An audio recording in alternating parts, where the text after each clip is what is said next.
Va salute. This is Troy Pacelli of Last Call, and I'm just here to let you know that the following live stream is rated R for adult language, highly inappropriate jokes, and oh, who the are we kidding? We have no idea what is going to come out of Gorilla's mouth. Viewer discretion is advised. Hello, everyone, and welcome back to another Waltons review, where we are reviewing The Runaway. Where where every kid has done that, where they packed a toy and put it in their backpack and ran off to a friend's house for like a day. Then their parents or tell their parents find them, then beat their ass. But with me, I got PvP. How are you doing? Not bad. It's been one of those weird weeks, but I won't go into some of the weirdness. But it's Friday, and it's a good Friday, literally. Ha ha ha. That's Well, my Easter joke. well, So yeah, PvP. looking forward to it. I Hey, I've told you to stay away from those ladies on Lake Street. They can get pretty weird. No, it wasn't that, but I wish that would have been more fun than what happened. But it's no big deal. I'm still here. I'm still ready to have a good time, and I actually had a lot of fun watching this one. So I'll get into it as we proceed, of course. Yeah. Oh, by the way, I'm sure there's lots of commentary material here that, yeah, Oh yeah. yeah, oh yeah. And welcome to Pop Culture Cure. Welcome. He says hail. PvP Hey, says Bob. hi, Pop. And hope your day is doing well. And hello, yeah, likewise, Pop. And welcome, Suzanne Eckstein. Welcome. She says hello, Pop. She says PvP, hello, dear. And she says, hey there, Gorilla.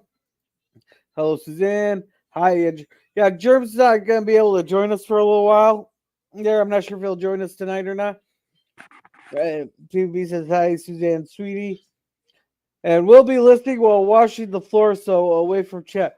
Well, Suzanne, after you're done doing your floors, you can come do mine. The PvP says, don't work too hard, Suzanne. And she goes, let's go, monkey man. All right.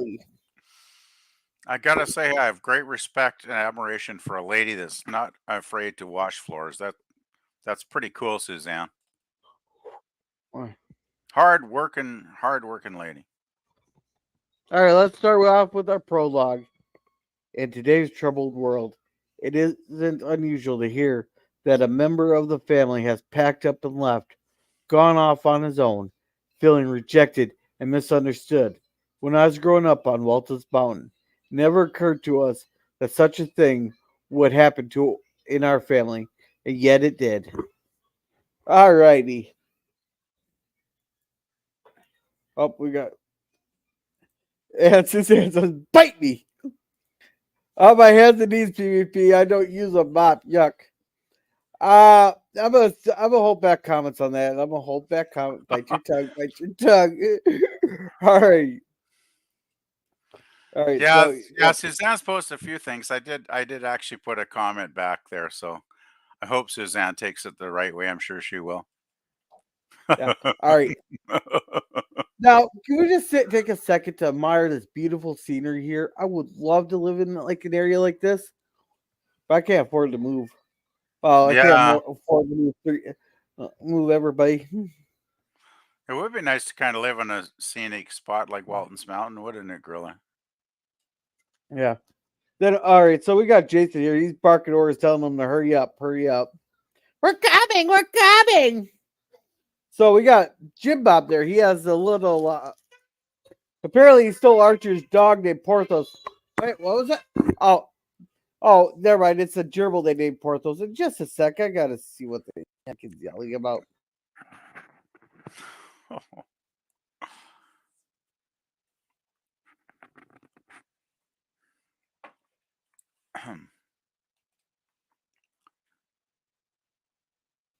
Okay, never mind. I guess you didn't want any.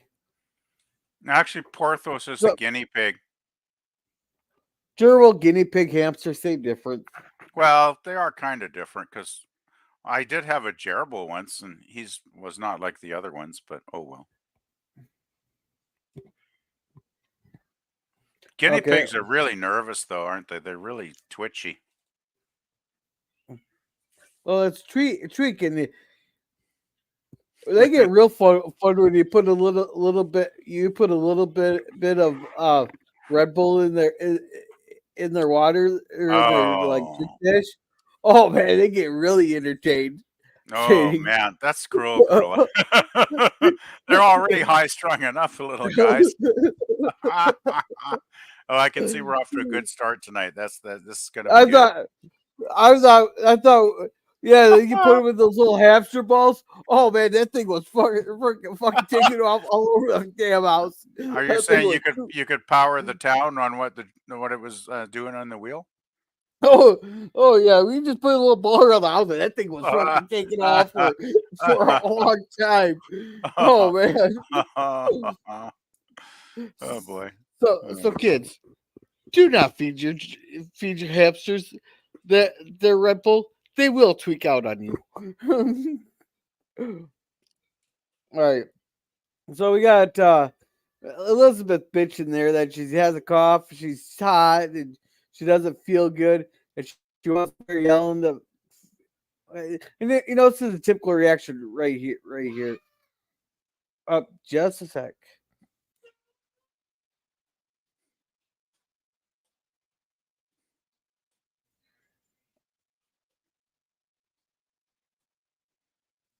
All right, I'm gonna have to get up here in about a minute, but I wanted to play this real quick.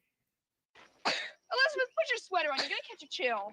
I'm hot. It's not hot, it's cold. Now stop coughing. I can't. I don't feel well. Carry me. Oh, come on, you're just being a baby. No, that's how my sisters would react to me. Or would be treating me there. I don't know about yours. I don't. Well, my sister's. Yeah, no. My sister's long gone, but Yeah. yeah, poor kid. She's got a fever.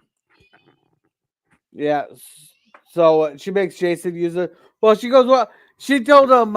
She told Jason to carry him, and she goes, "Why do I have to do it?" Well, John Boy's gone, so you're now the mother hen. Yeah, he's the lucky one. So you got all them. They're just bickering. They're all bitching about the gerbil or guinea pig. And Jim-Bob is only concerned about Porthos, of course. Yeah. Then we got this lady. She doesn't work. She doesn't. Now this lecture here was Only for students. open only for students, but she works in the school bookstore, but yet they wouldn't let her have a ticket. Because she's not a student. Yeah, but she still works at the university. Yeah, but she's an employee, not a student, right, Gorilla? That's the differential. Yeah. Which I thought was kind of, chicken shit on the part of the ticket guy. But, I guess rules are rules, and they don't want to lose their job or whatever. So, Well, the students can have as many tickets as they want. I think he got stuck her one. well, it worked out well for John Boy anyway, which we'll see Yeah. in a second. Yeah, so she's begging. Then she goes like this. Another one ticket. Yep. Two to a customer. Would you take me to the lecture, please? Yeah, sure. Yeah, so you get there. And that's what I thought was funny. I said, I hope you two will be very happy together. That was funny. Yeah. It's a bit of a Yeah. smart house remark in a way, actually. And it's like, hey, we just met, buddy. I thought she was very very nice though, like very attractive with a very nice personality. So it's hard not to like this character. Hey, what happened to that nutcase from 2 episodes ago? Gosh, I forget. Hey, wait a second. I think for the last 3 episodes, we've got a different woman that's followed that's kind of let's say caught John Boy's eye, or he's gonna. I think this is the 3rd different one, ain't it? Because you had the first Well, day. You had the first day there. You had that one high-strung lady who kept forgetting things. oh, but she was kind of a pain in the ass, right? So I Yeah, don't think that went. I don't think that went much further than that day, actually. yeah. Then you had the thoroughbred, which you had that one lady he knew from up the road there. That the guy whose granddaddy sponsored the race. You Yeah. know, and now Uh, you got. I think Like, this one's the most likely candidate for a relationship, though, of those. if this wasn't the Waltons, I would say John's being a player. Hey, can you read chats here for me? Oh wait, you can't click them, but I'll click them. Can you read chats while I go get the kids some milk? If you can click them, I'll read them. Oh, I gotta get up and get the kid milk. But I can tell you where we left off. I could read the chats in the YouTube stream, I guess. Let's see, we were.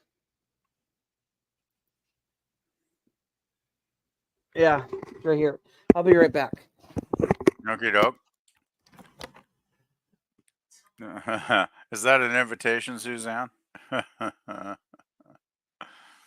I don't know if it's going to advance since Girl is not here. Oh boy.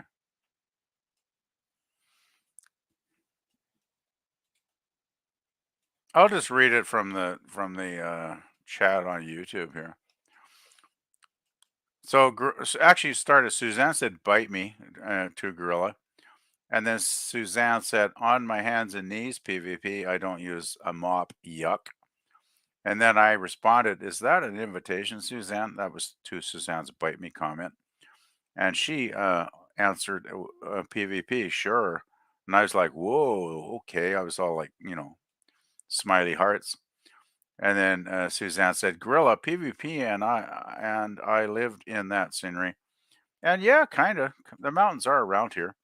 And then Suzanne said the gerbils are mangy rats, but I had gerbils as pets. I liked them. They didn't seem that mangy. And I said I like my gerbil. He was a good kid pet. Suzanne says yuck, and she's got a puking face. And I said, well, he groomed himself often. He did seem to groom himself. And Pop says, according to, I guess, Elizabeth's illness, it sounds like a fever. And then Euler Greg has just arrived and he goes, cheers, and has sent us a couple of beers with a B. So, Yeah, and welcome, Euler Greg. Yeah, it sounds like she's starting to get like pneumonia or something. she's got a fever, it turns out, as the episode goes on, yeah. Yeah. So anyhow, they go off, and John Boy's being a nervous wreck. I don't think I've ever been this nervous. Here. All right. Thanks. You don't have to sit with me if you don't want to. The seats aren't assigned or anything. I mean, you can sit wherever you want to. Here. Well, unless you don't want to sit with me, you keep it. Yeah, so. Yeah, John Boy's really working hard at talking himself out of a fabulous opportunity, isn't he? Yeah. It's like, hell, I'd sit with her. I mean, look at that. I mean, are you kidding? Look at that backside. Like, seriously? Wow. Yeah. I'm impressed. And whoever had it in the pool that PvP would make the first dirty comment there wins the pool. I don't know how much is in that pool, but PvP's won the pro, or PvP is the first one.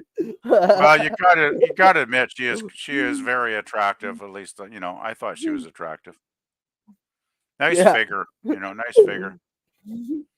And John Boy is so modest. He's like, oh shucks, ma'am. Oh, this is a fun scene. Go get me the thing out of the. Yeah.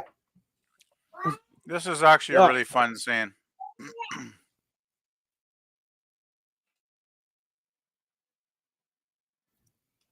All right. So. Oh, and welcome, Sci-Fi Sit Down. Welcome. He says, hello there, Grill. Hi, Dan. Hello. And Suzanne says, croup. I bet it was common back then. Yeah, I'm not sure what the croup is, or croop, or croup, or croup, or coop. Well, I know croup makes kids cough a lot, but I'm not sure if it has anything to do with fevers, because It is mentioned that she does run a fever in the episode, so I'm not sure what she's sick with actually, but Yeah, and maybe measles. They were big back then. Measles. That's the one that gives you dots all over the. Gives you a bunch of dots, isn't it? yepers. I had them as a kid. So it wasn't measles. Yeah, she's not spotty, so it's probably not measles. Yeah. So she has to tell her to sit there. She goes, "Call the doctor, Doctor Johnny Fever Wart." Well, they do have a doctor that does come to their house every once in a while. Pop right in smallpox. Yeah, and those fuckers are working in the labs just to get the the test shit with smallpox. So nobody learns a damn thing. And I like all the old cars. Oh yeah, that's definitely a big plus there. I like the looks of the cars in that. I can't tell you what the name of any single one of them is, but yeah, there. And sit there and says, "Hello there, Suzanne, and welcome, Scurvy. Welcome." Hey, Lemon. Yeah, and Scurvy, hey, hiya, and hello to Scurvy. And girl thought, and also chickenpox. Yeah, but we don't. I didn't see. We don't see any spots on her, so it's not chickenpox, smallpox, or measles. And hi, Suzanne. And hello, Cynthia. And maybe it was something that was mentioned in the episode that I missed too. But anyhow, she you know she's making. She says just joking about Porthos catching the disease, and they do kind of keep a little bit of a distance. Oh, come on, look at that cute little feller. How can you call him a mangy rat? Isn't he adorable? So anyhow, they're for her being sick, that and you can tell she's awfully red in the face. So there is spots all over. Unless those are freckles and always there. I think she's had freckles for like forever. Okay. All right. So yeah, they're playing, and she wants him to keep the distance so she don't get him sick and blah blah blah. And he'll come see her tomorrow if she's feeling better. And I like this car with the orange there. I just want to say I like that past scene with the kids because they so seldom get to have a scene to their own, right? Like almost never. And it's like Yeah. Jim Bob and Elizabeth, I think I hopefully got it right. I mean, they almost never get much dialogue in the average episode of Walton. So I thought this was really a lot of fun. And it was kind of a little bit of character development. Jim Bob is concerned about his sister being sick. And I thought that was a very nice scene. And yeah, I think, well, I always thought the whole cast of Waltons was really a solid actress. And for their age, I mean, these kids are pretty damn impressive actors, I gotta say, Gorilla. Yeah. And Scurvy says, "Yo, gorilla PvP." And Oiler Greg had to enable lurking mode, enable beeping, beep beep, beep beep, beep beep. And Suzanne says that's a guinea pig, not a gerbil. Gerbil, hamster, guinea pig. In my book, they're all the same damn thing. Well, just a We guinea get the pig. point across. They're actually quite different, Gorilla, but you know. Man, we should have an open panel arguing what's the difference between a damn guinea pig, hamster, and gerbil. I don't think that wouldn't go very far. I don't think. Oh, that'd be a fun time arguing it. It's all the same. But Anyway, anyhow, they're talking about going to that lecture of what's his face? the famous author. Yeah, I can't remember his name. Bennett Holmby, who was played by Herb Nelson. Oh, good Oh, memory. just shoot. Oh no, what happened? Did something disconnect?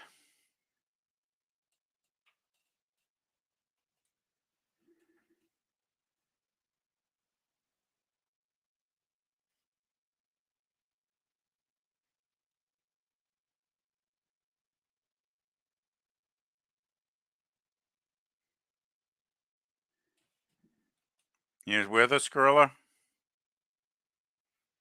Uh-oh. Sorry, guys. I'll just continue to motor mouth here because if you can hear me at all, it seems like Gorilla has left the stream.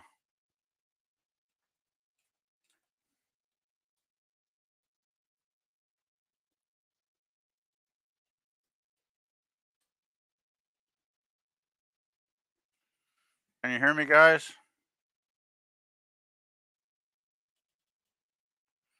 If you can hear me, I'll continue to chat with you, but I don't know if you can hear me. My microphone's working. Oh, good. So yeah, it seems like Gorilla has once again become the victim of his computer system, which seems to happen at least several times a week now. He's got some really weird cord or something that keeps unplugging itself, I think. So I'm not sure. Actually, I should probably check my Twitter because I'm not sure if he's going to come back here or if he's going to start a new stream or what's going to happen. But let's just wait and see, guys. I'm sure Gorilla will figure this out in a couple of minutes, hopefully. Oh boy.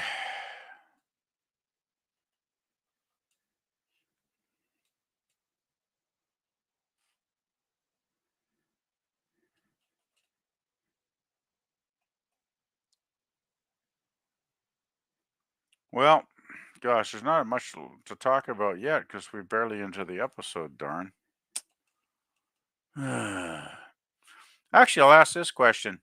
All you guys in the chat, have you ever watched the Waltons? And if you have watched a lot of the Waltons, are you obviously must like the show or you wouldn't be here, I'm guessing. And I'm back. Guess what? I forgot to double check when I got before I started the stream. So what happened this time? Oh, the cord. I forgot to double check to make sure it ended up. I moved my computer a little bit. And that's what I told the chat. It's got to be the cord again. Do you ever think Yep. of getting a better cord, Gorilla, like eventually? Well, tell that to my boss. Maybe he can start paying me some more. You should put that on your Christmas wish list, maybe. As Jeanette said, superstition has it that if you're all ill, the guinea pig will take on your sickness. Cool, then that means I need some guinea pigs around here. And I saw a dog shaped like a giant guinea pig today, waddling along. That sounds like that dog has been overfed. Yeah. Oh, I have a cat here that if he jumps off the washer there, his stomach hits the floor first. So he's literally a fat cat. Oh yeah. Yeah, Stripe was the same way there. Oh man, I wish I could find that one picture of him. All right, so I'm going to say yes to that PvP disconnected. Yep. Can you hear me, guys? Yep, we hear you. Did the Ides of March Gorilla PvP? What the hell is the Ides of March? I remember the reference, but I don't remember what it applies to. So I'm zoning out on that one. Huh. I could look it up though. Give me a second. Okay. I haven't watched me. Oh, Scurvy, you got it. Well, watch 1 week. You can watch 1 week. You can keep up with us. I'm here because of the people, really. And to learn about PvP's laundry cycle. Yeah, I might even end up doing Yeah. laundry tonight. Oh, oh man. Yeah. Oh, the Ides of March is the day on the Roman calendar marked as the Ides, roughly the midpoint of a month.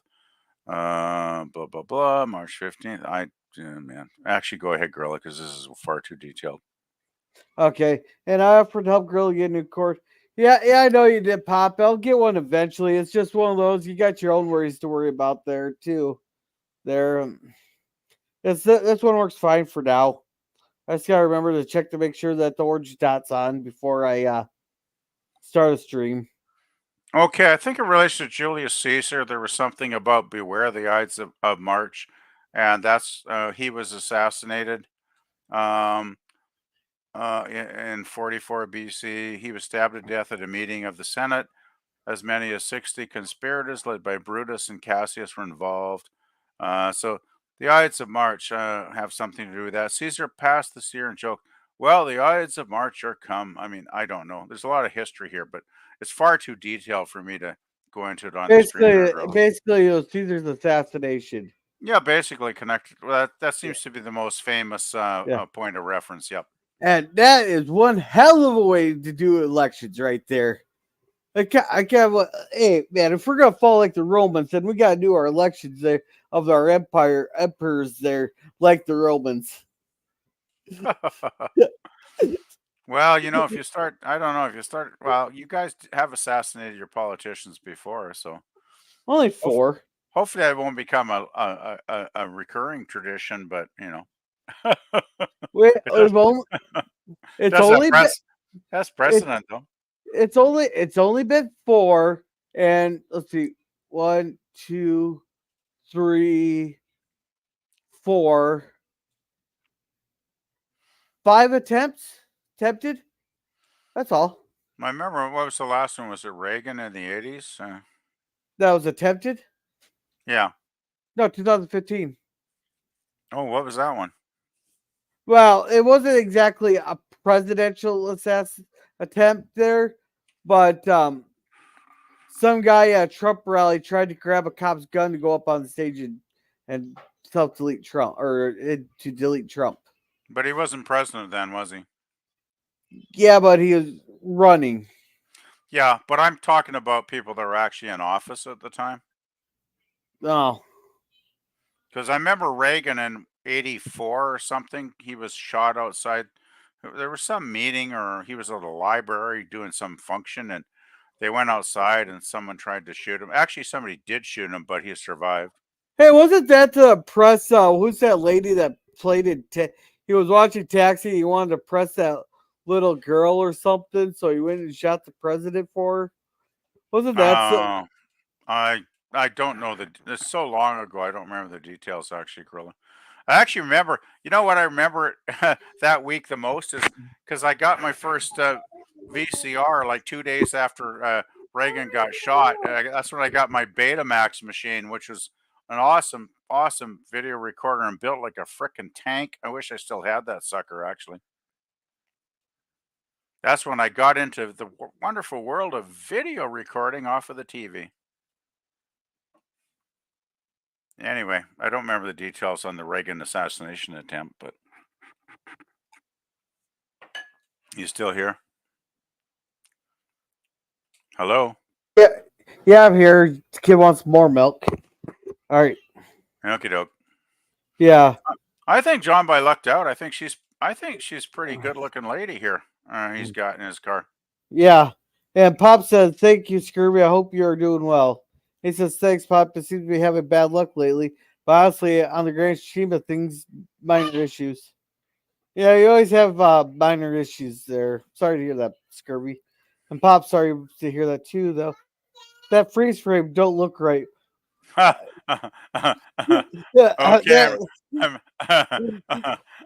Well, I'd make a comment, but John Boy's hand is visibly in the frame.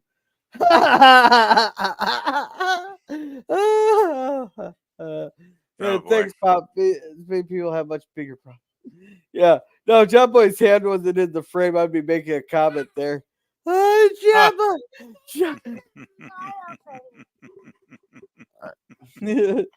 Oh boy. Yeah. They're talking about the Grease book because they're talking about a guy who's traveled around the world and tells us stories that kind of like what John Boy does. There with the stories about the family. Well, and all that's the like when that. Yeah, that's why he wants to see that lecture so bad. He's one of his heroes, a famous author, right? So yeah. Yeah. So anyhow, he lets her off there, and well, here we are. Huh? You just drove me home. Yeah? And we're going to the lecture tomorrow. yeah, and John Boy is not putting 2 and 2 together. She's like, well, she's just like, come on, pick up the hint. Come on, pick up the fucking hint. Well, yeah, it's like she says you drove me home, and John Boy should be thinking, "Oh, you bet I'd like to drive you home, sweetie." But he's just oblivious as usual. Yeah. She's basically giving him an invitation for for a date, right? And he's like, I'm just I'm old-fashioned country boy. Yeah. Sorry, my name is John Walton. Amy Partridge. How do you do? Partridge. Now, if you noticed though, this season, once he gone to college, he dropped the boy in Job Boy. Well, I would too. I mean, you wouldn't want to be known as boy if you're at college. Oh, I like this line. It's like, Partridge, what kind of name? Does she have feathers or something? That was Yeah, hilarious. look at Olivia's face here. Actually, Why? I think she's trying not to spit out her food at that line. Yeah, but she's on the wrong side of the table because she always sat with her back to the sink. What's the deal here? She did, didn't she? Yeah, let's see what she was doing. What kind of name is that? She have feathers or something? Oh, she was smiling at that. But yeah, she's on the wrong side of the table. You're right. I didn't notice that today, but you're right. Everybody else is in the correct. Well, Elizabeth. Oh, maybe that's just because Elizabeth is gone that there's more room on that side. Now. Actually, though, yeah, it seems all turned around because, yeah, I don't know. It seems like some of them are out of place for sure. Yeah. Isn't Mary Ellen like on the end right by Paw? If I can see that. No, Mary Ellen's next to John Boy. That's Aaron. Oh, that's Aaron. Okay, but does Aaron usually sit that far down? I thought she's usually in the middle of the table. Yeah, she's always in the middle. This is throwing me off. Man, we got table controversy big time here. What the heck is going on? I'm revolted. We're done reviewing it. Olivia's on the wrong side of the table. We're done. We're boycotting it. We're done. And wasn't it Harry Harris that directed this too? Like he's usually pretty good in the episodes, isn't he? Most of the time. Yeah. It's like Harry. I might have to downgrade this episode. I wonder if they put this in on the back cap. On the back cap. No, I can't. I can't downgrade it that bad.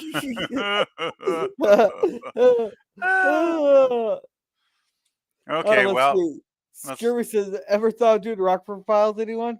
Oh, Rockford Maybe Files. eventually. I love the Rockford Files. Yeah, Rockford is awesome. Yeah. That's what her name was, Jodie Foster. She was just a young girl at the time too, and she was in Taxi. Oh yeah, Hinckley. Yeah, Thanks, Pop. I remember now. Yeah, he was trying to impress Jodie Foster by assassinating Reagan. Pretty sad. Well, it's like, and you want to know how good of a sense of humor Reagan had when he was wheeling him in for operation. He told the doctors, "I hope you're all Republicans." Well, I'd say I hope you're all professionals because I don't think it matters if they're professionals. They're going to save you anyway. Yeah, but he had a good sense of humor, though. Oh, that's a good one. I gotta agree. That was a good joke. Yeah, it says hello to Pop. And was he into that movie Taxi Driver? Yes, he was. There. If I sit there, hello, Scooby. Pop, yeah, I seem to remember that. Yeah, so. Alrighty, so now that we're done giving this an F for to be on the wrong side, they're talking about they want to bring her home, but he's like, I just met her. He doesn't even know her.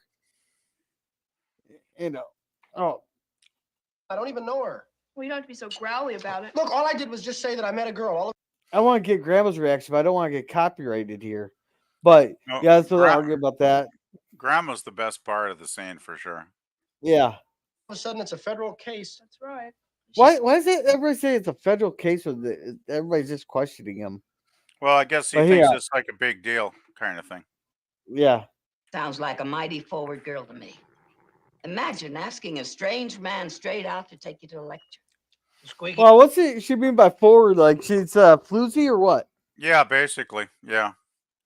Like she's throwing himself at John Boy kind of meaning. Yeah. And times are changing. Wheel gets the grease.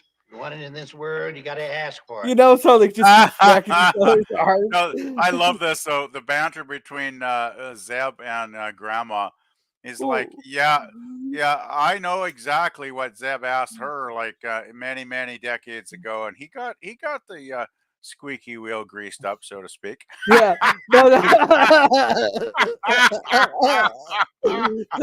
No, but the one thing I noticed in this scene is they kept smacking each other's hands.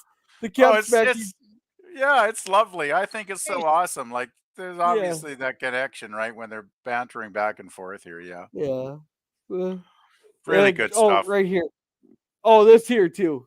This cough is a little honey and whiskey. I will resort to that, Grandpa, only if I have to.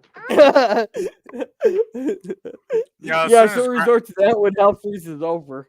Yeah, as soon as I heard Grandpa say that, I was thinking, okay, I'm sure Zeb could definitely do without the honey, you know. Yeah. Well, I think I'm not saying that wouldn't work, but I'm pretty sure he said that just to get on Olivia's nerves there. You never know. Just to poke the bear. To poke the bear, you know. I probably would be And soothing they're on all- the throat, though. I guess honey Yeah. and lemon is good too, actually. Yeah. You gotta go to straight whiskey. Fuck the honey. Go straight whiskey. Well, hey, you drink enough straight whiskey, and you're probably not even gonna know you're ill because you'll be passed out. So yeah. Hey, man, it's kind of like the cure for kidney stones. Just drink some cranberry juice, and if you don't like cranberry juice, just add vodka until you do. So, anyhow, they're talking about going to the baseball game. They're doing a baseball game tomorrow, and John says they can't because he needs around because they got a huge order for a guy named Dobbs, I think it was. Yeah, I think it's Was it? Dobbs. He's the big shot builder, right? That needs a lot of lumber. So yeah. Yeah. Elwood Dobbs. Yep, that's played by Geoffrey Lewis. He's been on other stuff. I recognize his face instantly, but I can't remember other shows he's been on. But yeah, I've seen him before. And, here, you want to read this one? Drink enough straight whiskey, you will not be aware Ides of March. Maybe that could have been Caesar's problem. He might have been drinking whiskey that day when he got stabbed. You never know, right? Well, when you got like 60 people trying to freaking stab you there, you're not gonna make it. Yeah, One of them will get you out. And those were elected senators that stabbed him too, right? They weren't like just people off the street. So he didn't have a whole lot of support in his government, I'm guessing, at that point. Well, the problem with the elected senators is they're more like selected because of who they were or whose family they came from. Yeah, well, Rome was pretty messed up. Yeah, because you're not going to get a peasant to be a senator. No, they'd probably just be slaves working away somewhere. Yeah. So, anyhow, John says they're going to need him tomorrow. They got to get that order done. This way he pulls him out, and Grandma's like, they're all bad about him. Get him away from the table. And they're talking about the other guinea pigs dropped dead because they died during vacation. Then he wants to. Now this is kind of funny. He wanted to sleep in John Boy's room, and he'll leave and sleep on the floor, but they would. But that's because Ben and Jason don't want the damn guinea pig in their thing. Well, this is kind of the beginning of the narrative with Porthos, right? Where the plot line eventually leads to. Yeah. And now they're all yelling and screaming, about the different crap there with I'm actually surprised they did not move John Boy out and give Elizabeth his room, like they normally do with the sick kids. That's one thing I noticed here. Usually when a kid's sick, they give him John Boy's room, and John Boy usually goes sleeps out in the barn, but he could go sleep on the couch. Yeah, that's a good point, actually, Gorilla. I'm actually kind of surprised on that because they there's no way in hell they'd let him sleep in Mary Ellen and Aaron's room. there. No. But you don't when a kid's sick like that, you want to isolate them. It does make sense. You don't think John Boy could be trusted to in Mary Ellen and Aaron's room though? Like That's not they wouldn't show it on TV because there'd be too many of us making Alabama jokes at them.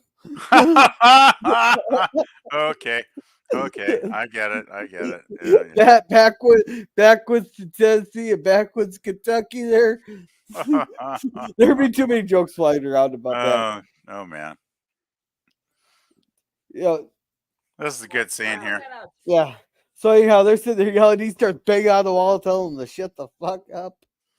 Yeah, I just love those paper thin walls. Hey, it's like, oh man, I'm sure I live in an apartment, girl, and I'm sure glad that the neighbors can't hear what I'm talking about. Well, when my parents used to their first apartment they lived up to when they moved up to the cities there. My mom said she could hear the neighbors having oral sex out in the parking lot. Fuck you! No, go fuck yourself. Fuck you. Well, I guess it was entertaining, I suppose. But. Yeah, sure. The fuck yous a lot, and squad car at least twice a week. Seriously though, out in the parking lot, like wow. Oh yeah, they'd be yelling at each other out in the parking lot. Yelling "fuck you" at each other. It sounds like a weird scene. Yeah. Holy crap! Really love a minute did. But yeah, they're yelling. He's telling them to shut up. They're yelling. I mean, well, they're pounding on him. And All right that's now. one thing. John should almost be coming into the room here with his belter in hand. Go, all right. Which one of you needs a little whooping? Yeah, I'm surprised Pa didn't lay more law down. Like he was pretty mild here, actually. Yeah, he tells them to put in something there. And I guess he wasn't specific enough because Jim-Bob puts it in his bomber cap and puts it on top of the dresser and then goes to bed. Yeah, that's Jim-Bob's big mistake. But of course, the episode has to happen, so it makes sense. But if I was Jim-Bob, I would have found like a cardboard box, that was like 12 inches high, and put the little bugger in there because there's no way a guinea pig's going to crawl up, and escape from a cardboard box. But of course, Jim-Bob's a kid, and we have to have the storyline progress. So I totally get it. Yeah. So anyhow, they scroll up, and I do feel bad for Porthos, though. they're up at the crack of the rooster. The crack of the rooster. You might want to rephrase that. The crack of dawn I'd be okay with, but the crack of the rooster? Well, here's Grandpa walking out, and the rooster just went. Yeah, but I think of the crack of dawn. I don't think of rooster cracks, if you know what I mean. Yeah, but the rooster always goes cock-a-doodle-doo after dawn. Okay, maybe you're not getting what I'm saying, but that's all right. Yeah. Well, I get what you're saying. I'm just pointing out that I'm keeping with what I'm saying. Okay. Anyway, it's early, apparently. Yeah. People are just waking up. And John Boy's reading, they're getting up, and Porthos, you can't find anybody. Uh-oh. And you can't find him. Then ask him, he's feeling. But anyhow,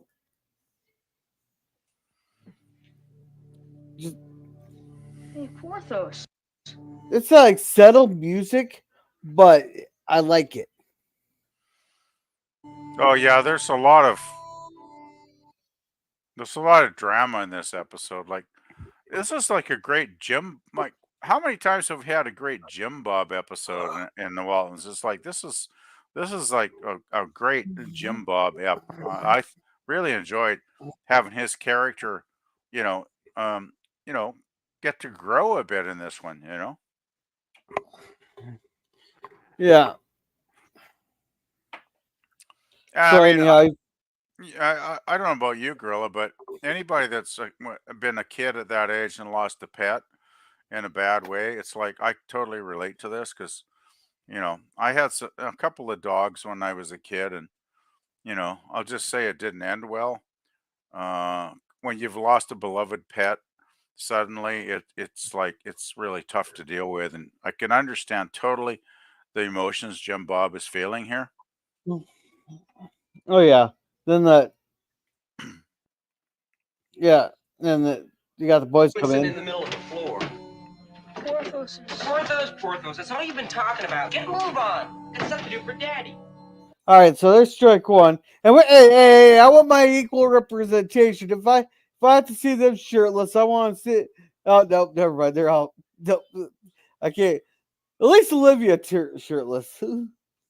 There we go. We'll go with that. So he gets blown off by his two brothers. The job boy here.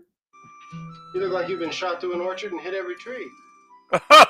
That's a good expression. Yeah. Well, how'd that happen? It's my fault. Well, anyhow, so John Boy has curiosity, but he does have to tell him that I don't want to play too much of this because I'm going to be playing quite a bit here. Yeah, But you've been. he Yeah. will have to go to class, but we'll talk about it after. Well, John Boy's the only one that actually seems to I'm care, really sorry right? about that. Yeah, but even then he thinks, oh, he blew him off. Well, So then he goes in. he's got to get to class, and he's also thinking of the hot girl that he wants to take to the lecture, right? So, yeah. Yeah. Then he goes into the girls' room there, and mom's told her to take the deep breaths. That's probably supposed to clear it out. Deep breaths. Mama. Jim-Bob, go on downstairs and get your breakfast, honey. It's about Porthos. And don't bring that animal to the table. Come on, sweetheart. Now breathe deep. Yeah. So she's all worried about Elizabeth here. So you can only do one thing. You got the kid versus the other kid that just wants to talk about Porthos, and she's like, But Mama, now don't wiggle that. It's gonna spill, sweetie, and it's hot. Jim-Bob, go on downstairs. yeah. So there's strike three. He gets blown off. Oh, everybody blows him off. That's the problem, right? Yep. Then he goes down to the mill.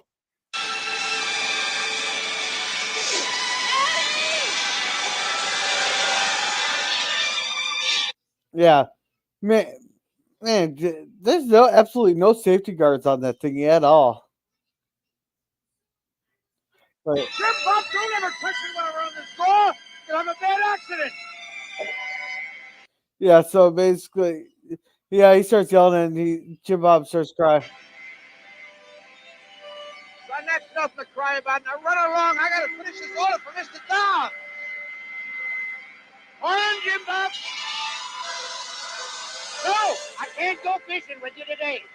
Best thing you do is just clear out, keep out of the way. Yep. So they're all thinking he just wants the attention and stuff here. And what exactly is Grandpa doing, anyhow? Well, he's helping cut the wood. They're both preoccupied with filling Dodd's order, right? Because they want to keep his contract. Yeah, but he's just standing there. Well, I'm sure he's helping at the other end of the saw because that's where Seb usually stands, doesn't he? A lot of the times. Yeah. He probably helps. Once it's cut, he probably pulls the wood, away from the saw and stacks it behind him. I'm guessing. Okay. So he gets blown off, and then they're teasing him. Beast enjoying his vacation. Well, I hope he decided to spend it somewhere else. Yeah, he doesn't even bother talking to him. So yeah, he goes off, and he doesn't even bother with the other boys. Well, they don't realize that Porthos is dead, so they're just going as usual, disrespecting Jim-Bob because they're all thinking, "Oh, Jim-Bob, you're a silly little kid caring about a stupid guinea pig. Like, who cares?" And of course, to Jim-Bob, it's a big deal because he was responsible for keeping Porthos alive when the teacher's away, and he's taking it really hard and really personal, right? So it makes total sense, where Jim-Bob is coming from at this point. Yeah. And do you want to read this one? Okay, give me a second here. They cried out, "Sic semper tyrannus," thus to tyrants. No, it doesn't mean he is sick. I think it was it not death to tyrants? Or maybe no, that was Lincoln, right? Thrust. Okay. I think it was thrust onto tyrants. Like you thrust the blade onto tyrants. Ah, okay. And Suzanne says that's hallway sex. And PvP, actually, a rooster does not have anything other than a crack. LOL, no penis. And Screwy says, my dog is looking at my phone as you say, cock-a-doodle-doo. And Suzanne does, how does a rooster breed with no penis? Okay, so now we're. Well, So, I always thought they said roosters were the cock of the walk for, that reason, because they had one, right? yeah. All right. By the so, way, I can't let Susan's comment go about hallway sex. I'm thinking, okay, so how are you aware of that, Suzanne? yeah. So today we are getting an anatomy lesson on chickens. There it goes. Oh PvP, man. both the hen and the rooster have lips, so to speak. Look it up. It's pretty funny, actually. That's what you call a cock. Doesn't have one. Okay, well, I will have to look that up. So PvP, basically the rooster and the hen they breed by scissoring. That's what it sounds like. Well, okay, folks, you tune in for a G-rated Waltons review, and we're talking about scissoring. So there you go. Welcome to the wonderful world of gorilla and PvP. Yeah, and those are words I never thought would come out of my mouth today. Yeah, I wasn't expecting to talk about scissoring today, but that's why I enjoy these so much. Well, it's not even necessarily scissoring; it's the chicken scissoring. Oh, brother. Oh. And we're talking at a poignant moment when Jim-Bob just buried his guinea pig. Like, oh man. Yeah, so that scene was actually cut out on the version I did. So he's burying it. Then he on his office. We got this guy. He's gonna come back. He come back pretty much at 4. He said 3, but 4 because they got a heap of lumber to cut. And Grandpa always wants to go get coffee and stuff, but he says they have earned it. Now I'm not sure how accurate this was, but 18 cents a gallon in 1935. I have no idea. You want to do the conversion? Go for it, girl.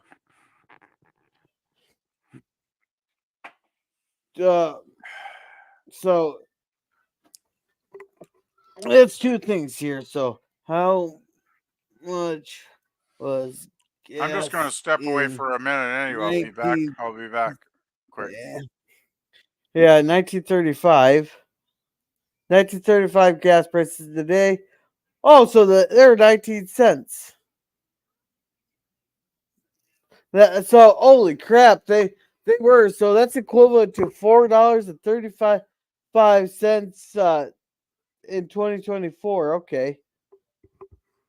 So that's some spendy damn gas there at 35. I'm glad they did the conversion for me. So this guy talks about highway robbery. Oh wait, he said 18 cents. So that calculated 18. I don't think it's gonna make much of a difference.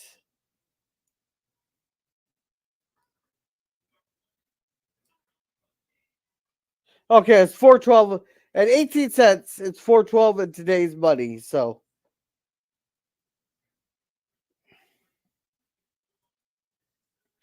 yeah, he's gonna fill her up. He's talking about. He yells at the kids and say hi, but Jim-Bob just ignores him. So he runs along. Blah blah blah blah blah. He asks Mr. Can I get a ride to the next town? So he takes off.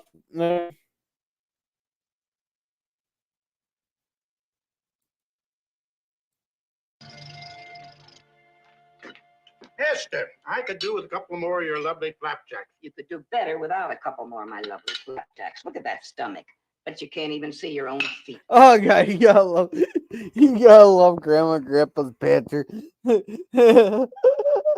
Oh, it's funny that I've known some people who were that big they couldn't even see their own feet. Pa, we better get back.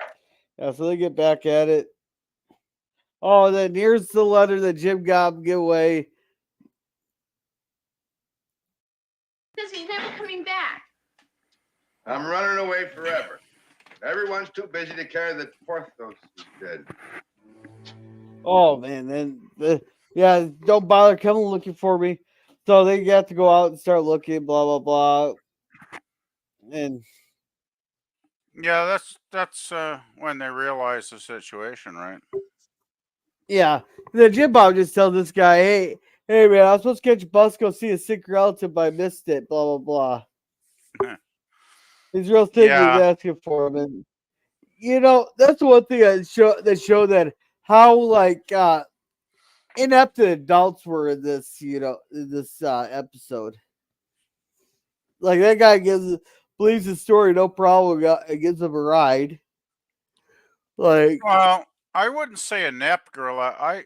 What I took from this episode is all the adults were so, even the other kids, like the siblings, they were all so preoccupied with other things they were thinking about that Jim Bob's concerns were like pretty much nothing on their list of things to pay attention to, right? Because yeah, this guy has to get his lumber delivered so he can continue his build yeah. his buildings or whatever, his contractor, I'm guessing. Paul and Zeb got to produce the lumber to get paid Well, to I make some wasn't. good money, right? Well, I wasn't necessarily talking about the family there, but like you got this guy there. He just sees a random kid walking on the side of the road there, picks him up, and goes, "Yeah, I missed my bus. I gotta go see your sick relative. Can you take me?" That I like no suspicion wave ring right there. I think he's preoccupied with his business because he seems to be only giving a shit about his business, right? Because when he's, you know, wanting the lumber like at 3 o'clock, and Pa says, "Well, we'll get it to you at 4 o'clock," and he's like, "It's like, oh yeah, okay," and like kind of begrudging, right? Like I think he's just a total businessman. He's thinking of the bottom line, from what I thought, Gorilla. So I don't think he really gives a rat's behind about picking up a kid. I think he's just being a nice guy picking up a kid, right? But he's not really thinking about what the kid's telling him or if it's believable, right? He's focused on getting the job done. At least that's what I Yeah, took from it, right? So yeah. yeah, but the 1 hours I can make much of to it, but yeah, he just didn't give a shit. Well, the thing is, this is the 30s too, right? If it was present day, then I'd say, yeah, I would agree with you totally. Yeah. Then you got Ja there. He's worried that's not gonna be able to fill the order because Jim-Bob decides to run away. But they said he knows how to take care of himself. Blah blah blah. And they looked all over. You know what's kind of funny is they went out and looked at all of the spots there, but the only one that knew where all the spots were was Elizabeth, and she couldn't go out looking for him. There. Yeah, that is pretty good.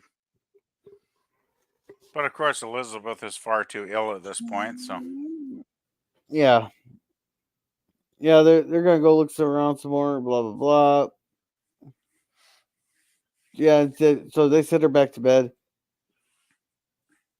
Then you got this. Afternoon, John. Hi. Seen Jim-Bob? Yeah, he wandered by here a little while ago. I hollered at him, but he kept right on going. Where's he headed? Toward town. Left us a note saying he was running away from home. Yeah, it's like I never thought nothing of it. what I think is Acting weird. what's great is when Pa says he's running away from home and then he's got that smile. He's like, yeah, he's running away from home. Sure he is. It's like he's not taking it too seriously. He's just a Why kid would he be acting home? What up. about supper time?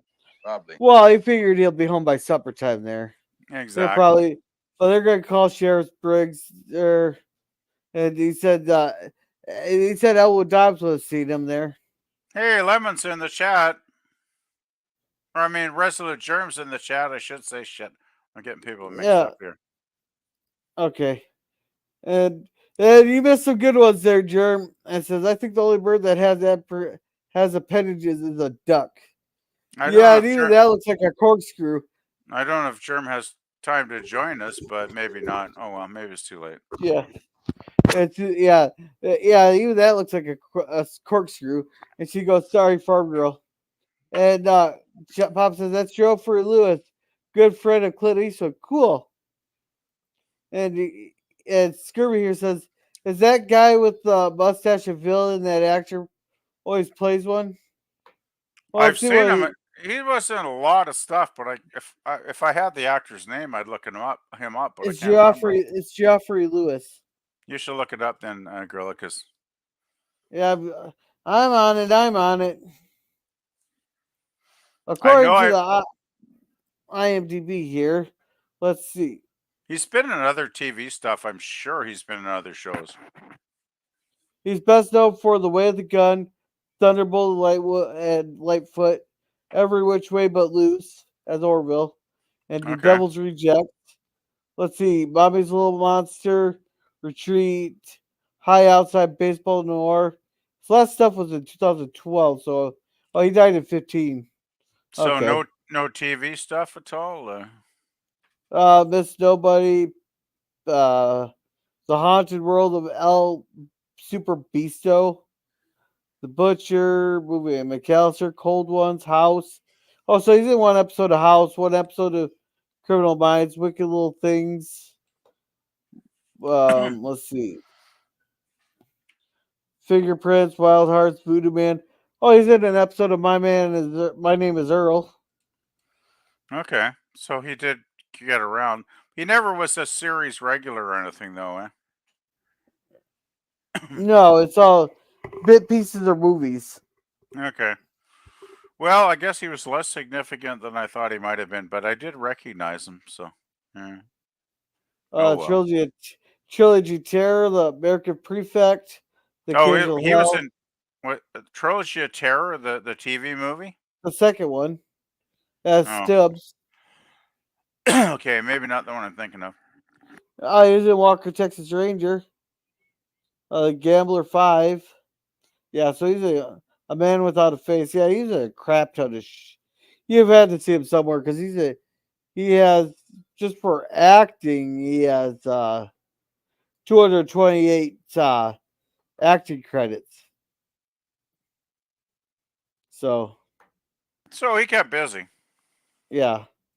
He goes, and Pops and sometimes Living Pie, mostly good guy roles. Okay. And hey, it's Resolute Germ, welcome there. He goes, hi, Germ, hey, Suzanne, hi, Germ, hi, Scurvy. Haven't seen the episode, so I couldn't contribute. That's okay there, Germ. It's a really good one. You should check it out, though. So, apparently there's an emergency phone call. He calls them, and there's emergency. Apparently Jim-Bob has run away. Well, Jim-Bob has run away, so Jim-Bob has to go, or John Boy has to go look for him. And he asked if he could make a phone call, and let this lady here was just being up.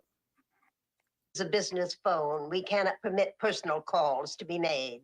Yes, I know, but this is an emergency. You see, I have to meet a girl. And there he should have left that out. He goes.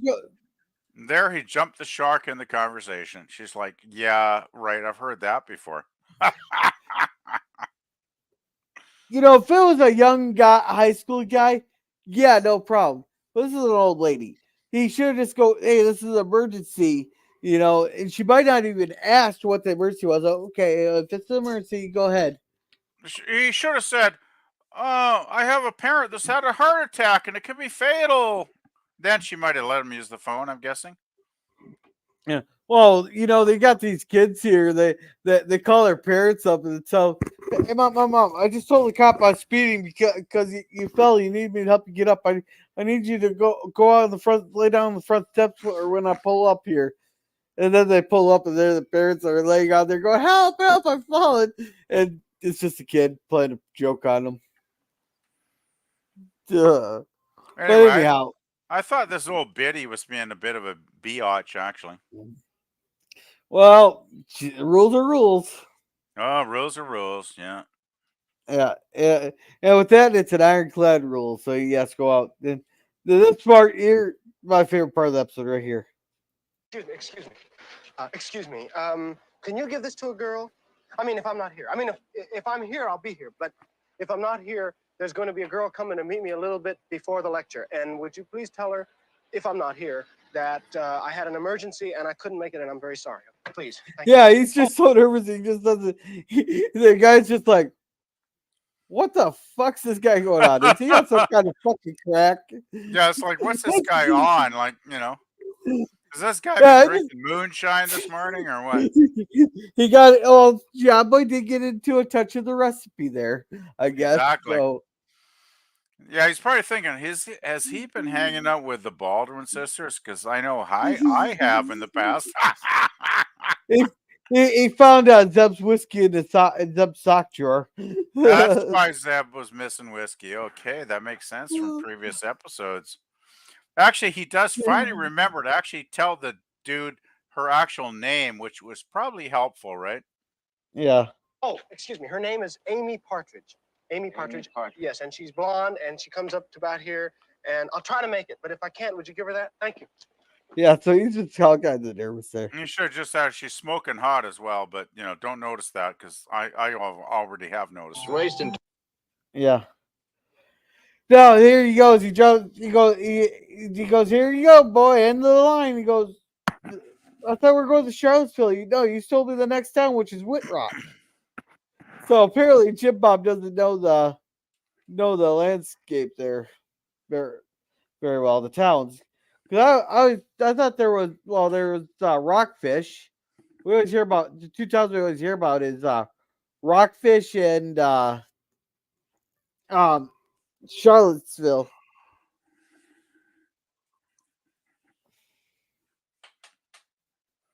So, yeah, well, Jim-Bob's like what, 10 or something, so he's obviously not going to be knowledgeable of much, Yeah, no, you listen to your parents.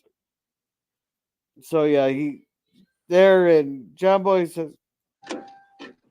Yeah, what's it to you? Well, I'm John Walton's son. Your father sent you to say he couldn't finish the order? No, nothing like that. See, that's all he's thinking about is the damn, job, right? Yeah.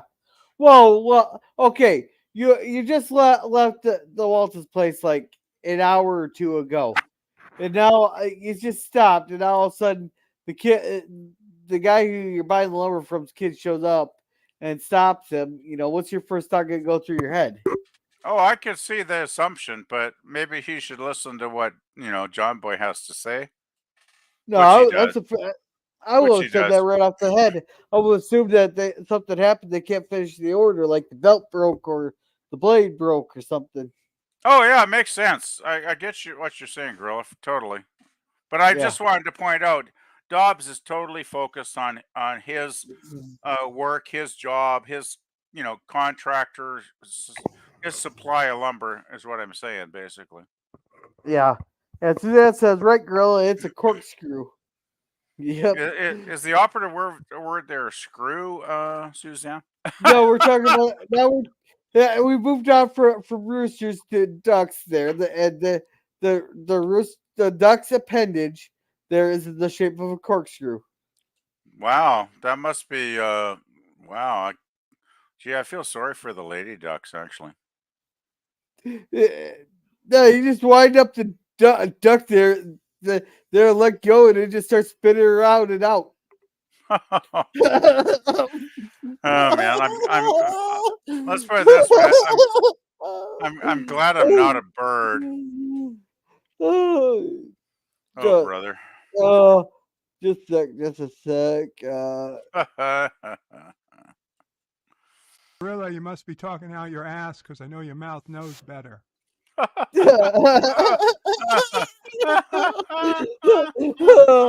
Oh man. You know, girl, I just have to say, I gotta say, if anybody tunes into these streams thinking they're gonna get a serious Waltons review, they must be sadly disappointed.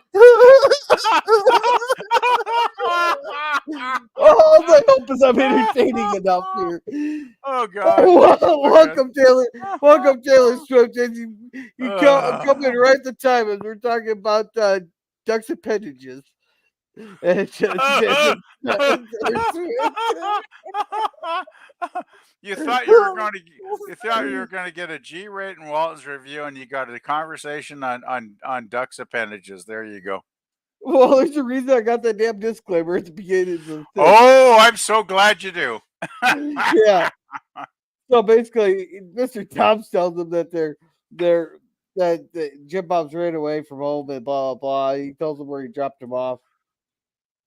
And he says if you see him again, grab him and keep him, and even if you have to hog tie him.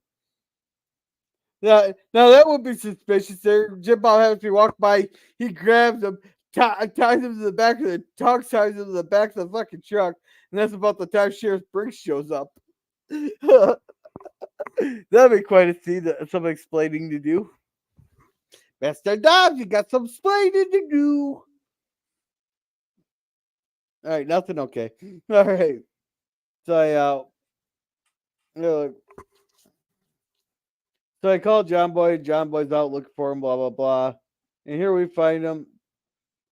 He's asking for a ticket to Japan. He goes, you know what state it's in? The one where all the Japanese live. You have to take a boat. That was a great scene.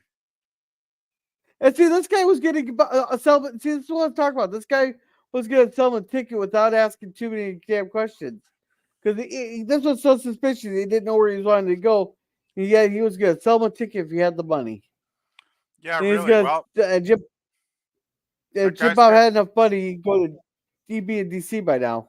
Well, the guy's a bit scummy, right? Like, just selling like a 10-year-old kid a ticket to anywhere. Like, really, dude? Yeah. I would have said, like, you're a little bit young to be on a ticket on your own. You got a parent that's going to accompany you, but oh well. Yeah. So, anyhow, this guy waits till everybody's in, and he goes, you ain't a Partridge? And Partridge by any chance? Oh, how did you know? A guy came running in here about an hour ago and said to give this to a girl named Amy Partridge who'd be waiting here. No, she's. Did he say anything else? else? She's cute. Yeah, man, too bad he couldn't relay the entire message the way he said it. Yeah, he couldn't remember the important part, could he? Yeah. He didn't say there was an emergency that came up. She's like, oh, he's just like, he's blowing me off. That's what she's thinking, right? Yeah. And PvP here is laughing. She gets, and pigs also have that shape.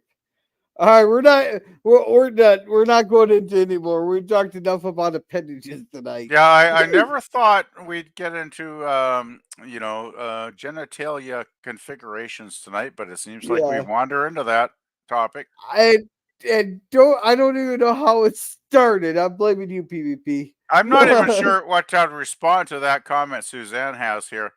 It's like you want me on the farm. It's like, do you want me on the farm for educational purposes, Suzanne? Yeah, she's gonna show. Yeah, she's gonna show you she's gonna show you all the pigs, all the animals' appendages, so you can get so you know what they look like. But after that, then what? Hey, that's between you guys and the. Oh man! I just had to ask, Hey, that's between you and Suzanne, and whatever happens on the farm stays on the farm. PvP says, "Glad I'm a human male, Suzanne." And welcome, Cody Guy, the man of many words. There, welcome. Sorry, girls, I will be. Hey, I've been no better tonight. I'm just saying. Let's stop right there. That's Cody Guy. Hello, hi Cody Guy. And Scurry says, sounds like a special invitation PvP. Oh my lord! I'm not going to comment anymore. This is getting crazy. It's as if the ducks and others are Cosby animals. If you don't, Oh, so apparently ducks like to give roofies to other ducks, or would they expand out to other animals? I'm not sure how far the Cosby took it, but anyhow. All right. Back to the Waltons, because we're only 31 minutes into this, and we're already an hour 15 into the thing there. Yeah. I gotta say, Miss Partridge does have a very, very appealing posterior there. Yeah, Cody's bakery here. That's all. He goes in there. That part was cut out. He gets a donut. And I Grandma, believe. yeah. Well, Grandma keeps calling Grandpa fat this episode. Oh yeah, she sure was laying on Yeah. the fat jokes, wasn't she? Yeah. Yeah. And the John Boy's gonna find him. Blah blah blah. They're gonna get lunch. Hey, yep, he's the donut because there he is. And here you start looking at the army recruiting office there. Yeah, this is pretty funny. Yeah. And then John Boy finally finds him. Yeah, we had this here. Excuse me, are you lost? Yeah, so and he tries to run away. Come on, you got some people worried about you. Yeah, so he drags him off. He runs off. And John Boy knew exactly where he went. Till he goes in there. Oh, well, this was funny right here.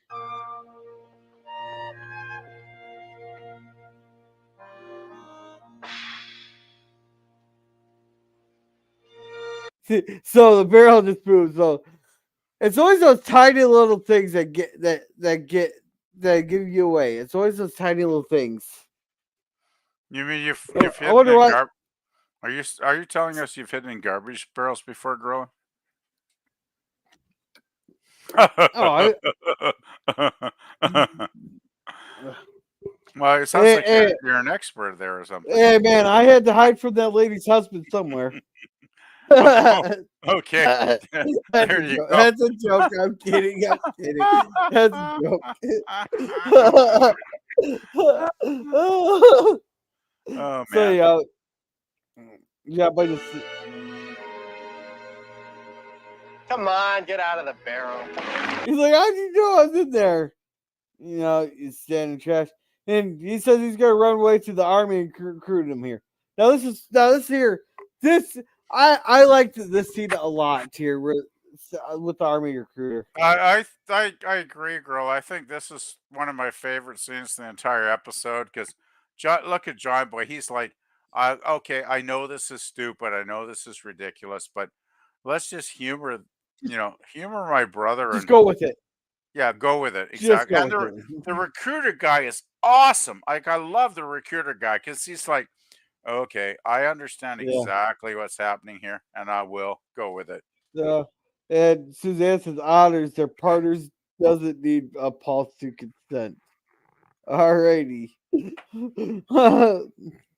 So. Yeah, this is a great sure scene. thing. That's if you qualify. How do I do that? Well, first I have to ask you some questions. Right. Oh, what's your name? Jim-Bob. Yeah. How do I do that? Well, the last name first and your first name last. Walton. Yeah, that's really good. Okay. And your home address. We don't have one. Waltons Mountain, Virginia. Apparently they're the only ones on Waltons Mountain, Must have been nice to have addresses that vague, eh, girl? Yeah.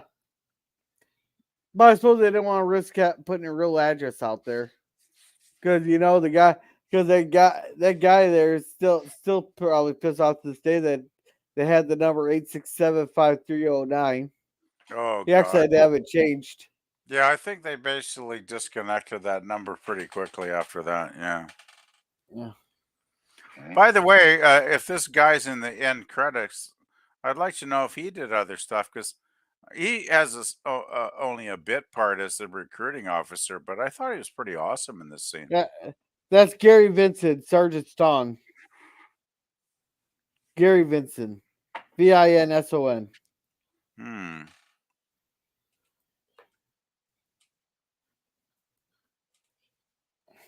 And what is your birthday? June 13th, 1924. Okay. Height? Yeah, he just shrugs. I don't know. Yeah. Well, I'd say about 60 No, it's inches. just 5 feet. I like how he's going with it because he knows much do it's you not going anywhere, right?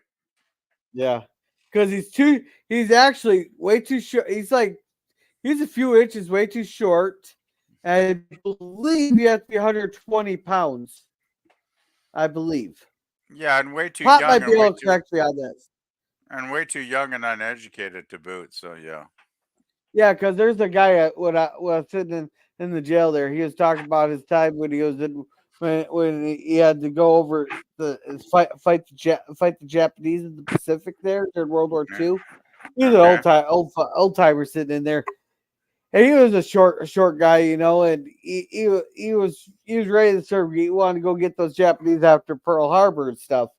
And there was a sergeant kind of like this guy. He's in the recruiting office. And they told me he wouldn't qualify. He couldn't qualify there because he's too short and underweight there. So the sergeant goes, "You really committed to do this? You really want to do this?" He goes, "Yes, sir." He goes, "All right." He picks the guy up and goes, "All right, now measure him." So then they measured him. Oh, his hands right here. I'd say he's about 130, 135 pounds. So they wrote that down. They wrote that down on the form. Let's go. Even though, because he was too short and underweight, but he was that committed. Well, you know that's the old expression. It's not the size of the dog. It's how much fight the dog has, right? You know. Yeah. So 85 pounds ought to do it. Yeah. This guy's so cool, though. He's just totally Have you going ever with been it. arrested? Yeah, I love that. Have you ever- Yeah, this is hilarious. Look at John Boy's expression. He's like, "Are you? What the fuck? Is this actually real? Am I actually standing here in this room going through this shit?" I wish I could. I wish I could cut that out. Just cut John Boy out. He's probably thinking right now I could be at a lecture with one of the great authors I respect, with a hot girl sitting next to me, and I got to listen to this. Oh yeah, Jim-Bob wasn't big for this one. Oh, he owes him super No, big. sir. Oh, good. Okay. Marital status. He wants to know if you're married. I'm actually surprised at how far he took this. I'm surprised how far he took this. I'm not. Well, look, he's the recruiting officer. Is there anybody else in the room? Like, he probably gets 5 people a day, and he sits there on his ass probably for 8 hours doing nothing most of the time, right? So I think he's got an awesome job. Actually, shit, I'd love a job like that. But he probably figures, well, at least I can do this and not be bored for 20 minutes, you know? Yeah. Oh, I think he's getting a laugh out of it too, actually. Okay. Well, how much schooling do you have? I'm in the 5th grade. Oh, well, Yeah. So, and here, oops. See, you have to have a high school diploma before you can join the Air Corps. Takes a good education to learn to fly an airplane. But I'll tell you what, you go finish your education and then come back, and we'd be more than happy to have you in the Air Corps. Yeah. Thank you for your time, sir. No trouble. That's what I'm here for. Yeah, so at least he was yeah, man. I don't know if he just having fun with it or I he think didn't want. I think he just gets like almost nobody coming in the recruitment office, and he's just bored out of his mind sitting at that damn desk day after day. And when he actually got people come in, even you know, just like a total joke, he just went with it to fill up his time and have some fun, right? That's what I Well, took out of it well, anyway. well, you're that to like totally disappointed. Go, we don't take kids here.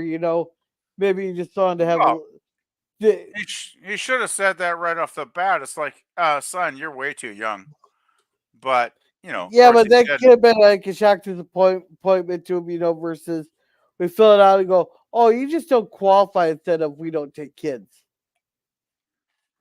He could have But said, actually, well, in World War II, the youngest soldier was 6 years old, and he was a lieutenant. was that a dog? No, it was an actual kid. He was in the Russian army there. He was an orphan kid that became an inspiration to the troops, and they even promoted him. And and stuff.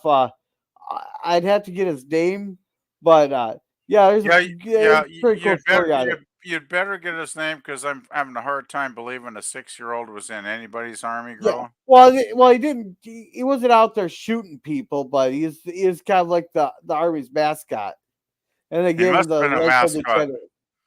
Yeah, it Yeah, sounds like he was barely out of diapers at 6 years old. Holy crap! yeah, I think he was an orphan. The town got bombed, Okay. and the army took him, recruited him in. Well, the Russians did some weird shit in World War II, so I'm not surprised.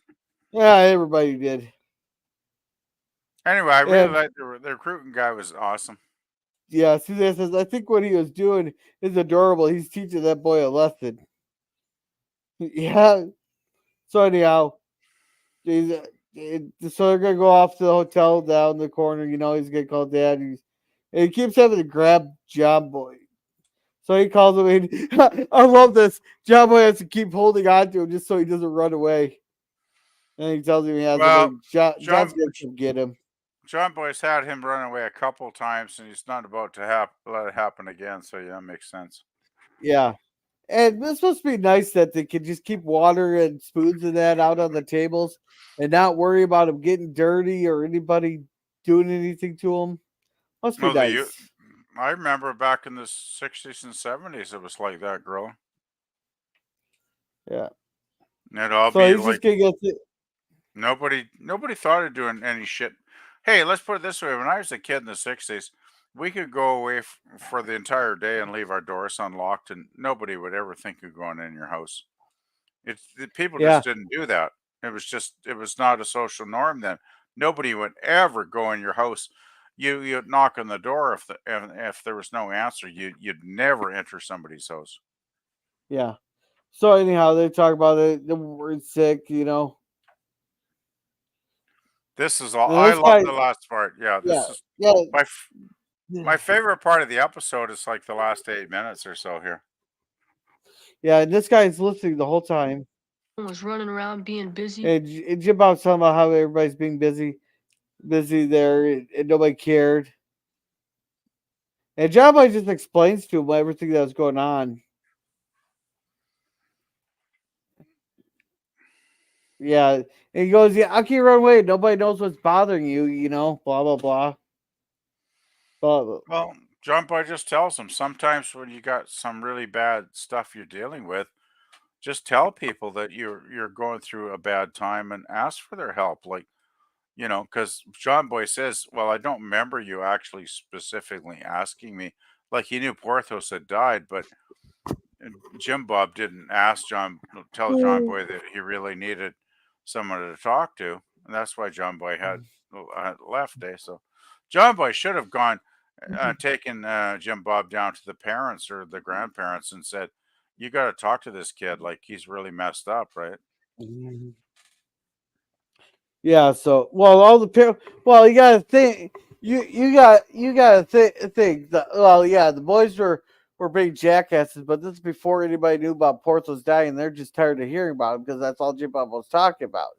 You can blame him. Hey, the mom, Olivia there, she was so busy. She was busy taking care of a sick child, She doesn't have time to deal with two kids, I don't know where the hell Grandma was, but Well, Grandma needed the guinea Olivia pig was anyhow.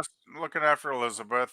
Pa and Grandpa were cutting the lumber for the contract. Because if they don't have that contract, they don't eat. Well, they lose a lot of money. Yeah, I think it was said. And Well, the brothers don't care because they think it's a joke about Porthos, of course.